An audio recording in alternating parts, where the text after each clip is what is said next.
Welcome, ladies and gentlemen, to Catching Up with the Corn Dogs. I'm Andrew Mild, and on this episode, we talked with two-way player Bret Matthys when he was at Hanover Central, who will now be working primarily as a pitcher at his new school, Purdue Northwest in Hammond, Indiana. And I asked him about his run with Hanover Central last season when they got all the way to the state championship game and lost a heartbreaker. And he started the game at the Indianapolis Indians Stadium, Victory Field in Indianapolis, Indiana, which isn't too far from where I'm sitting, where I'm on the campus of Butler University. And we talked also about his walk-up song, and we also talked to Bret Matthys about his winning Times Player of the Year, which is a big deal in that part of the state. So with that, let's send it over to me talking with Bret Matthys.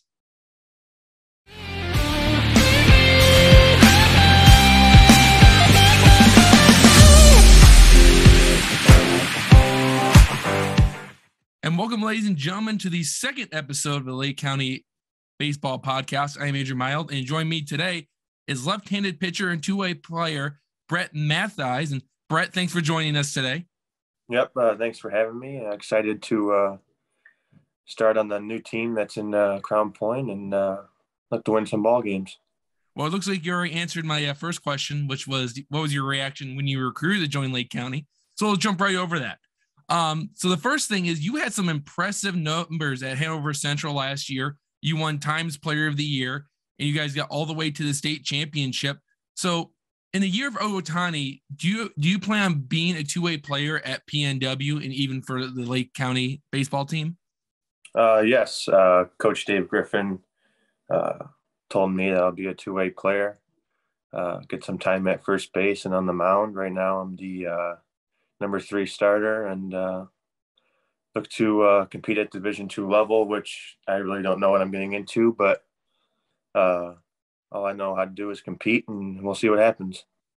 Well, I mentioned that you did pitch in the state championship game. So how did it feel to go into that game pitching at Victory Field in Indianapolis, Indiana?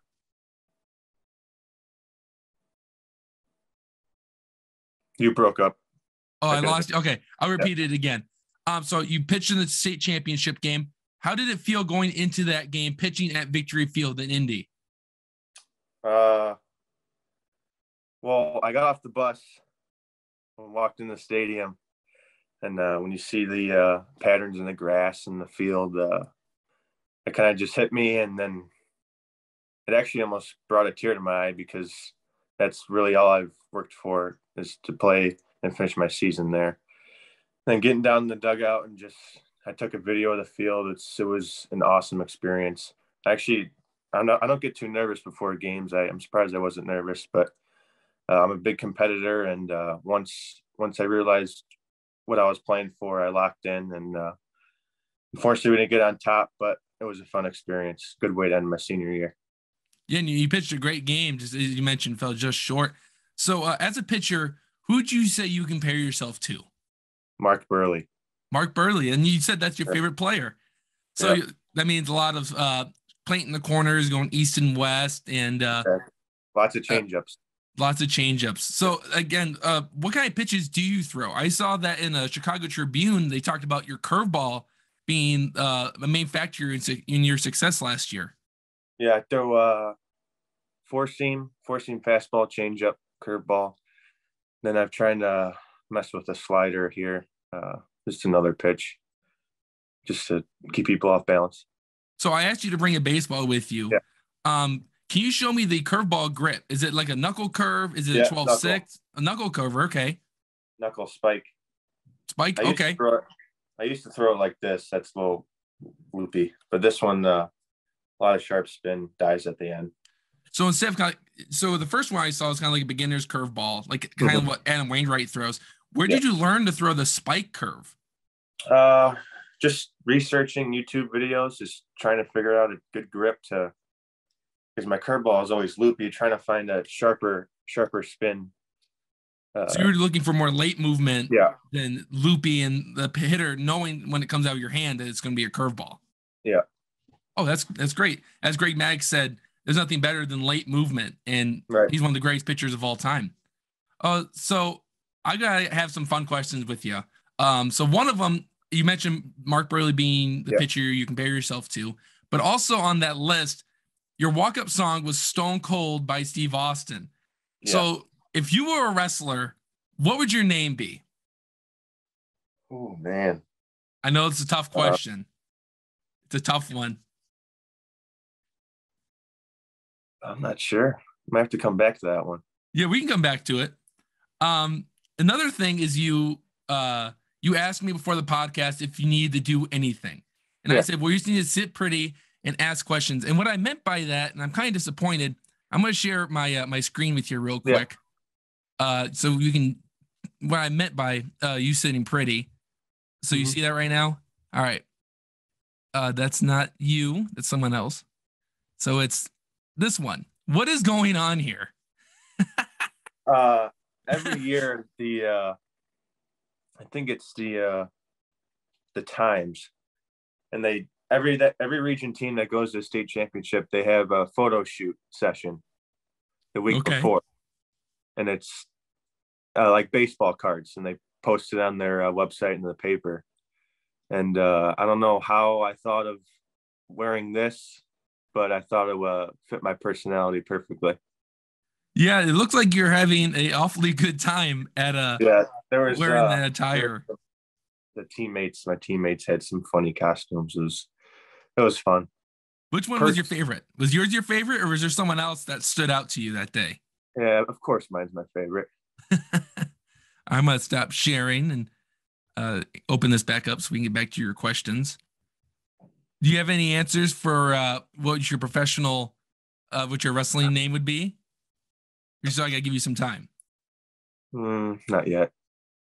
Okay. How about this? Who is the one professional hitter you would never want to face? Wow.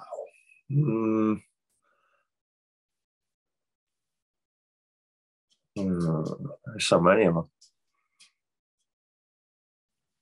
I'm assuming it'd be like Tony Gwynn. Tony Gwynn. Just because of the contact rate and how hard he hit the ball. See, that's a unique answer. I think a lot of lefties would have been like, oh, Mike Trout, Albert Pujols in his prime. But Tony Gwynn, that's a good answer. Yeah. Because, I mean, you saw the stats he puts up. I mean, I'd rather face a power hitter that swings and miss rather than someone who hits for contact. So if you were to face Tony Gwynn, if you had to face him, how would you attack him? Would you go up and down, or would you go east to west still? Because again, I think he said it, or it was Roberto Clemente. If you pitch me outside, I'm going to hit 400. If you pitch me inside, I'm going to turn on it and put it over the fence. So how would you attack him, do you think? Probably up and down. Lots of changeups, maybe fastball high. Getting back to that spike curve. Yeah, maybe sneak in a curveball just to show it, and then. But to face those guys, you have to hit all the spots. So. Yeah, you have to be very accurate against Gwynn, and Gwynn was, again, as you mentioned, one of the best hitters of all time. So, so do you have any final message to the Lake County fans before we end this podcast and before the summer comes? Because it's right around the corner, and I'm excited to see you guys play. Well, the thing that's funny is Crown Point, when we were growing up, they were always our rivals. I played for the St. John Tomahawks, and we always wanted to play Crown Point and beat them. And now that I'm joining a Crown Point team, it kind of switches the aspect here. And I hope to win some ball games. Hope the fans come out and watch us. Seems like we'll have a decent team, good team, and looking forward to playing at a higher level. Yeah, I'm very excited. The roster's been looking so good so far, and a lot of two-way players. Yep. And I can't wait to see that spike curve in action when May comes around. Yep. So thanks for joining us, Bret. We'll have to think about that wrestling name before the season starts, so we can get a definitive answer. Okay, you can just text it, and then I can put it in the captions on this video. So thanks for joining us. You're the first player to ever be on the podcast. So congratulations on that, on the award. And we'll see you next time on the Lake County Baseball Podcast. Sounds